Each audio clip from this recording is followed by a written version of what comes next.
अस्सलाम वालेकुम dear students, welcome to my YouTube channel सरशान sky science foundation.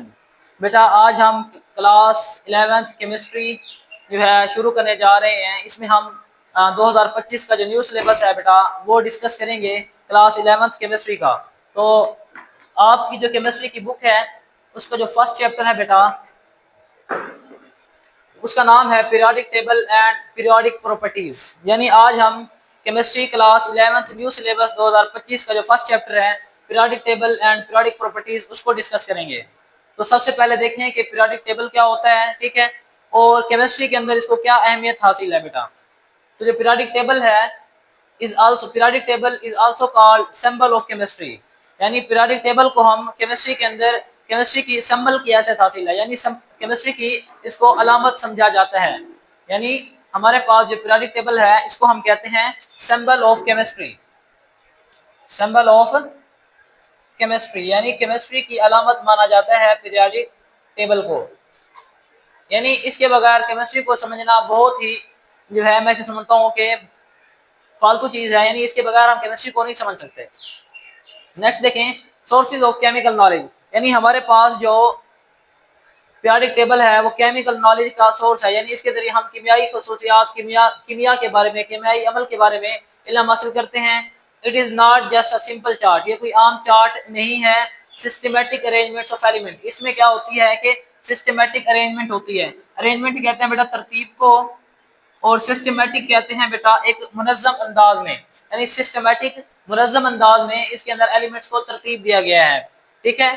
Turning points in the history of science, यानी कि ये क्या है साइंस की तारीख में, यानी हिस्ट्री यानी तारीख में क्या है एक टर्निंग पॉइंट है, एक बहुत ही अहम मोड़ है। यानी पीरियोडिक टेबल के बनने के बाद साइंस को पढ़ना, साइंस को समझना बहुत आसान हो गया। साइंस की जो तारीख है वो ही काफी सारी चेंज हो गई। नेक्स्ट हमारे पास है इसके अंदर जो एलिमेंट्स थे, elements are arranged in tabular form, यानी इसमें जो एलिमेंट्स थे उनको टेबुलर फॉर्म में अरेंज किया गया, टेबुलर फॉर्म। अब आप कहेंगे कि टेबुलर फॉर्म क्या होती है बेटा। जो टेबुलर है ये लफ्ज निकल टेबल से, यानी इसमें हम एलिमेंट्स को टेबल की फॉर्म में अरेंज करते हैं। अब टेबल में दो चीजें आती हैं, जैसा मैंने ये टेबल प्योर टेबल का टेबल बनाया हुआ बेसिकली। इसमें दो चीजें हैं, एक हमारे पास है बेटा ये हमारे पास टॉप टू बॉटम, यानी ऊपर से नीचे कतारें मौजूद हैं जिनको हम ग्रुप्स कहते हैं। क्या कहते हैं? ग्रुप्स। यानी पीरियड टेबल में हमारे पास क्या मौजूद है? ग्रुप मौजूद है। और दूसरा हमारे पास बेटा इसमें पीरियड्स मौजूद हैं। क्या मौजूद हैं? पीरियड्स। अब पीरियड्स क्या होते हैं? जिस तरह हमने टॉप टू बॉटम कहा कि हमारे पास कॉलम्स हैं, इनको हम कॉलम्स को नाम देते हैं किस चीज का?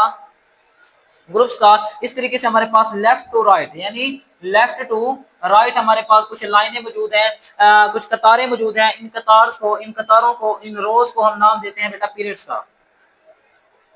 यानी पीरियड टेबल हमारे पास जो टेबुलर फॉर्म है टेबल की, वो दो चीजों पर मुश्तमिल है, ग्रुप्स और पीरियड्स के ऊपर। फिर हम देखेंगे कि जो एलिमेंट्स को अरेंज किया गया है किस बुनियाद पर, किस बेस पर अरेंज किया गया है। तो बेटा दो चीजों की बुनियाद पर हमने इसको अरेंज किया है। नंबर वन हमारे पास है एटॉमिक नंबर, दूसरा हमारे पास है इलेक्ट्रॉनिक कॉन्फ़िगरेशन।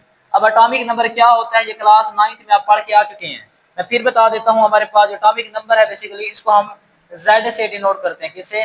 जेड से। और ये इक्वल होता है हमारे पास, इसको हम प्रोटॉन नंबर भी कहते हैं, प्रोटॉन नंबर। यानी किसी भी एटम के अंदर जो जितना प्रोटॉन होते हैं वो उसका एटॉमिक नंबर होता है। नेक्स्ट हम देखेंगे कि पीरियोडिक टेबल की डेफिनेशन क्या है, हम इसकी डेफिनेशन किस तरह कर सकते हैं। तो बेटा ये देखिए हमारे पास मैंने एक डेफिनेशन लिखी है सिंपल सी। It is a framework. क्या है ये बेटा? फ्रेमवर्क है। फ्रेमवर्क को उर्दू में कहते हैं ढांचा। ये क्या है बेटा? ढांचा है। जिस तरह हमारी बॉडी के अंदर हड्डियों का एक ढांचा है, अगर वो हमारी जिस्म से सारी हड्डियां निकाल ली जाए और ढांचे को निकाल लिया जाए तो हम उसके बगैर एक लोथड़ा है गोश्त का, हम गिरे पड़े रहेंगे, ठीक है बेटा, और कोई हमें उठा के थैले में लेके जा सकता है, ठीक है। तो ये फ्रेमवर्क है, ये ढांचा है, ये सपोर्ट मुहैया करता है। It is a framework which help अस, यानी जो हमारी मदद करता है टू अंडरस्टैंड, समझने में, the physical and chemical properties. Physical कहते हैं बेटा तभी को, इस चीज को तभी, और केमिकल कहते हैं कीमियाई। तो इसका मतलब ये हुआ कि हमें फिजिकल और केमिकल प्रॉपर्टीज यानी तबी और कीमियाई खसूसियात को ऑफ एलिमेंट्स, एलिमेंट्स की इन अ सिस्टमैटिक मैनर या वे, यानी ये हमारे पास क्या है? It is a framework which help us to understand the physical and chemical properties of elements in a systematic manner. यानी ये हमारे पास एक ढांचा है जिसके अंदर हमने क्या किया है? एलिमेंट्स को उनकी कीमियाई और तभी खुसूसियात को समझने में हेल्प करता है, और उसमें हमने एलिमेंट्स को अरेंज किया है सिस्टमैटिक मुनज़्ज़म अंदाज में मैनर्स कहते हैं, अंदाज वे, ठीक है। अब जो मॉडर्न पीरियोडिक टेबल है बेटा, मॉडर्न पीरियोडिक टेबल, पीटी से मैंने लिखा पीरियोडिक टेबल, इसके अंदर जो है 118 एलिमेंट्स हैं, यानी मौजूदा जो हमारा टेबल है उसमें 118 एलिमेंट्स, 118 एलिमेंट्स मौजूद हैं, ठीक है। अब हम देखेंगे हिस्टोरिकल बैकग्राउंड, यानी कि पीरियोडिक टेबल जो है किस तरीके से वजूद में आया, किन किन साइंसदानों ने इसको बनाने में कंट्रीब्यूशन यानी अपनी खिदमत पेश की, ठीक है बेटा।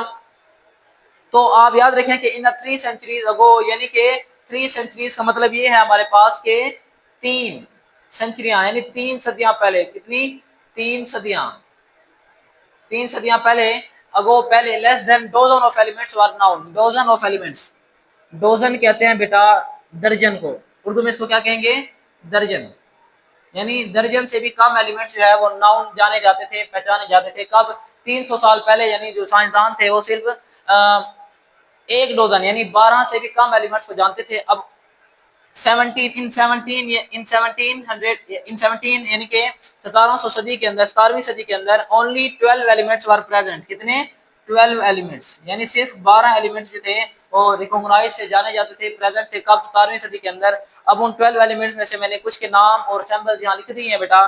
पहला हमारे पास है बेटा वो है गोल्ड, जिसकी सिंबल एयू है, सिल्वर यानी कि हमारे पास AG, copper CU, PB lead, SN जो है वो टिन की सिंबल होती है, जिंक जेडएन है, एफई आयरन है, एफई जो है आयरन, देखिए आई से शुरू हो रहा है लेकिन सिंबल क्या है, एफई, क्योंकि इसका जो असल नाम है आयरन का वो है फेरिस, फेरिस, इसलिए इसकी सिंबल एफई है, इसको तो इंग्लिश में हम आयरन कहते हैं ना। उसके बाद सल्फर है हमारे पास एस, और मरकरी है एच जी। ये हमारे पास वो एलिमेंट्स हैं जो 17वीं सदी में लोग जिनको जानते थे। अब सबसे पहले जो साइंसदान है उसका नाम है एंटोनी लिवाइजर। एंटोनी लिवाइजर ने क्या किया, ये जो 12 एलिमेंट्स थे इनको दो हिस्सों में क्लासिफाई किया, यानी ये जो 12 एलिमेंट्स थे इनको क्लासिफाई किया एलिमेंट्स, नॉन एलिमेंट्स, यानी जो मौजूदा एलिमेंट्स हैं इनको किन दो ग्रुप्स के अंदर, एक को हमने नाम दिया था बेटा मेटल्स का और दूसरी को नॉन मेटल्स का, यानी एंटोनी लिवाइजर ने मेटल्स और नॉन मेटल्स के अंदर एलिमेंट्स को डिवाइड किया। अब उसने कहा मेटल्स क्या होती हैं, वो एलिमेंट्स जिनके जो हीट और इलेक्ट्रिसिटी के अच्छे कंडक्टर होते हैं, हीट और इलेक्ट्रिसिटी, यानी वो एलिमेंट जिनके अंदर से हीट और इलेक्ट्रिसिटी गुजर सकती है और ये सॉलिड फॉर्म में होते हैं, किस फॉर्म में होते हैं, सॉलिड फॉर्म में, उसको इसने नाम दिया मेटल्स का। और वो जो हीट, जिनमें से हीट और इलेक्ट्रिसिटी नहीं गुजर सकती और जो गैसियस फॉर्म में होते हैं उनको उसने नाम दिया नॉन मेटल्स का। इनकी कुछ एग्जांपल्स हमारे पास मेटल्स की हैं, जैसे हमारे पास गोल्ड है बेटा, सिल्वर है, ये हमारे पास क्या हैं, ये हमारे पास मेटल्स हैं, जबकि नॉन मेटल्स हमारे पास सल्फर हो गई। उसके अलावा हमारे पास जो है बेटा वो मरकरी हो गया, मरकरी भी नॉन मेटल है, ये क्या है, नॉन मेटल्स हैं। तो एंटोनी लिवाजर ने क्या किया, जितने भी 12 एलिमेंट्स मौजूद थे उसने उनको दो हिस्सों में, दो क्लासेस में क्लासिफाई किया, मेटल्स में और नॉन मेटल्स में। मेटल्स जो सॉलिड फॉर्म में थे, जो हीट और इलेक्ट्रिसिटी के अच्छे कंडक्टर थे, एग्जांपल्स गोल्ड, सिल्वर हमारे पास आ गया, कॉपर आ गया, ठीक है। इस तरीके से नॉन मेटल्स हैं हमारे पास क्या हैं, जो हीट और इलेक्ट्रिसिटी अच्छे कंडक्टर्स नहीं है और जो गैसियस फॉर्म में होते हैं, जैसे हमारे पास सल्फर है, मरकरी है, ठीक है बेटा। नेक्स्ट देखते हैं हम एक और साइंसदान इसके बाद आते हैं जिनका नाम है डुब्राइनर। इसने क्या किया, डुब्राइनर जो है एक जर्मन केमिस्ट था, क्या था बेटा, जर्मनी, जर्मन कहते हैं जर्मनी का रहने वाला, जर्मनी के केमिस्ट कहते हैं कीमियादान, उर्दू में क्या कहते हैं, कीमियादान।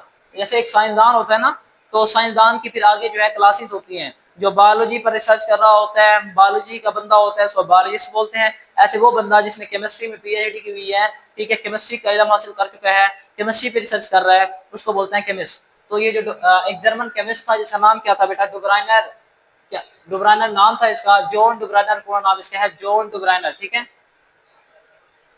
इसने क्या किया, गिव कंसेप्ट ऑफ ट्राइएड इन 1829, यानी 1829 में इसने क्या किया, ट्राइएड का कंसेप्ट दिया, तस्वर पेश किया। ट्राइएड क्या होता है बेटा, ट्राई का मतलब होता है थ्री, क्या होता है, थ्री, ट्राई कहते हैं हम थ्री को।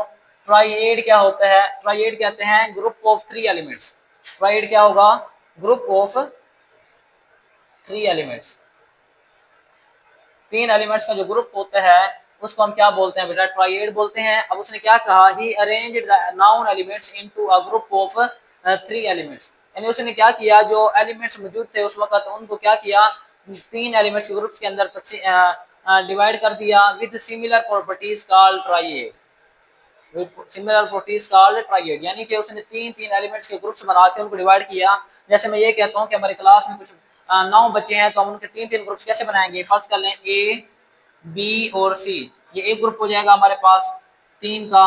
इस तरीके से एक और बना लेते हैं सी डी और ई का, ठीक है, ये और तीन का ग्रुप हो जाएगा। उसने क्या कहा कि उसने एलिमेंट्स के तीन तीन ग्रुप्स बनाए और नेक्स्ट लाइन उसने क्या कही है, एटॉमिक वेट या mass of the middle element was average of the other two elements, यानी उसने कहा कि जो मिडल वाला एलिमेंट है, दरमियाना एलिमेंट है, बी है, उसका जो एटॉमिक मास होता है वो क्या होता है, इक्वल होता है हमारे पास इन दो ए और सी का जो एटॉमिक मास है इनके एवरेज के इक्वल होता है, इनके इनके एवरेज के इक्वल होता है। यानी उसने क्या, एवरेज क्या होती है बेटा, जब हम एवरेज कहते हैं कि टोटल नंबर जो है, जैसे फर्ज कर लें एक तीन बंदे हैं और एक बंदा है वो 3 दिन में, एक दिन 10 रुपए कमाता है, दूसरे दिन वो 20 रुपए और तीसरे दिन वो 50 रुपए कमाता है, ठीक है। तो हम कहते हैं कि इसकी एवरेज क्या होगी, तो आप क्या करेंगे, इन तीनों वैल्यूज को प्लस कर देंगे, क्या करेंगे 10 प्लस 20 प्लस 50 और डिवाइड करेंगे टोटल कितने दिन थे, 1 2 3, यानी इनको डिवाइड करेंगे 3 के ऊपर, तो हमारी एवरेज निकल के आएगी, ये हमारे पास एवरेज बनेगी, ठीक है। यानी 3 पे डिवाइड करके इसकी एवरेज निकाल सकते हैं। एवरेज निकालने का ये फार्मूला होता है। तो यहाँ पर उसने क्या कहा, उसने कहा कि दो एलिमेंट्स ए और सी जो है इनको, इनका जब एवरेज निकालेंगे तो जो आंसर आएगा वो हमारे पास बी का एटॉमिक मास होगा, ठीक है। यहाँ उसने कुछ ग्रुप्स को इस तरीके से हल किया, कुछ के तो ये जवाब जो है वो ठीक है, लेकिन काफी हद तक जो है वो रॉन्ग हुआ है। जैसे यहाँ पे देखें, एक ग्रुप है उसका लिथियम है, एटॉमिक मास है लिथियम का 7, सोडियम का हमने मालूम करना है कि उसने इसको दरमियान में रखा है, मिडल एलिमेंट्स है ये हमारे पास, ये क्या है, मिडल एलिमेंट्स है, और पोटाशियम हमारे पास क्या है 39 है। तो आप देखें कि लिथियम प्लस सोडियम करेंगे हम, लिथियम प्लस पोटाशियम डिवाइड करेंगे 2 के ऊपर, तो हमारे पास क्या निकल के आएगा, सोडियम का एटॉमिक मास निकल के आएगा, ठीक है। जैसे उसने कहा कि एटॉमिक वेट या mass of the metal elements, metal element क्या है, सोडियम है, सोडियम का एटॉमिक मास होगा was average of the other two element, दूसरे दो एलिमेंट्स यानी लिथियम और पोटाशियम का क्या होगा, एवरेज होगा। एवरेज निकालेंगे, 2 पे डिवाइड करेंगे, तो लिथियम का एटॉमिक मास है, लिथियम हमारे पास है 7 प्लस पोटाशियम क्या है 39, इसको डिवाइड कर दें 2 के ऊपर, तो हमारे पास 46 डिवाइडेड बाय 2 बनता है, इसको डिवाइड करेंगे तो आंसर आएगा 23, यानी हमारे पास जो सोडियम का एटॉमिक मास है बेटा वो क्या है 23 है। इस तरीके से उसने क्या किया, डुब्रानर ने ट्राइएड का कांसेप्ट दिया।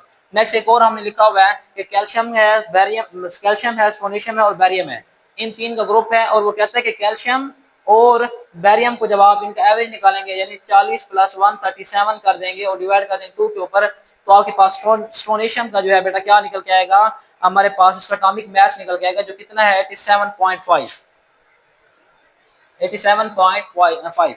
तो ये था डोब्रानर का ट्राइएड। नेक्स्ट हम जो है आगे जो दूसरे साइंसदान है, जैसे मेंडलीफ हो गया, उनको जो है हम नेक्स्ट लेक्चर में डिस्कस करेंगे।